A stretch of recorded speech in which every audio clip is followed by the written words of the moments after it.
We are now just over the one-year mark from the start of the Summer Olympic Games in Rio. But as the scramble is on to get venues ready, there is growing concern over water quality for the athletes. A new report says the water is rife with viruses that some experts say could pose a health hazard. NBC's Miguel Almaguer is in Rio with an up-close look at the situation. Just below the soaring peak of Sugarloaf Mountain and not far from the world-famous Copacabana beach, there's trouble in the water. This is one of several water venues where some 1,400 Olympians will compete.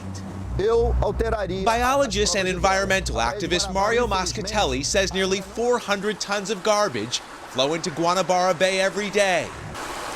He says raw sewage from 8 million people is turning some stretches of these tropical waters jet black.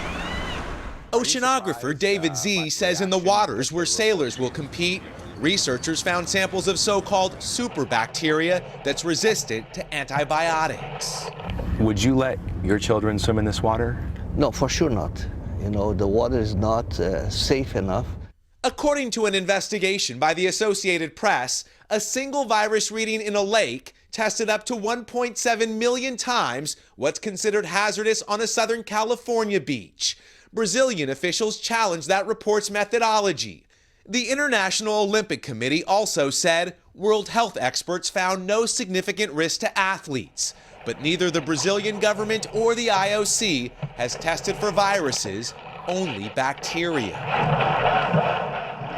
U.S. sailors Paris Henkin and Helena Scott are training in Guanabara Bay today.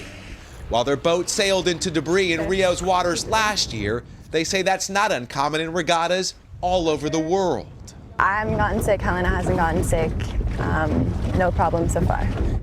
Brazil has stepped up efforts to clean up the water, including adding eco-boats to collect garbage. We also guarantee that they will compete in safe waters during games time, in swimming, in rowing, and in sailing. Rio had pledged to reduce pollution in the bay by 80%. But for next year, many experts say the sun is set to make good on that promise. Tonight, the World Health Organization has asked the International Olympic Committee to test the waters behind me for viruses.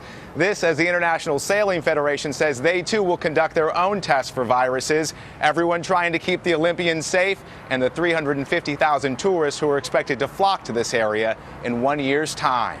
Lester. All right, Miguel Almaguer in Rio for us. Hey, NBC News fans, thanks for checking out our YouTube channel. Subscribe by clicking on that button down here, and then click on any of the videos over here to watch the latest interviews, show highlights, and digital exclusives. Thanks for watching.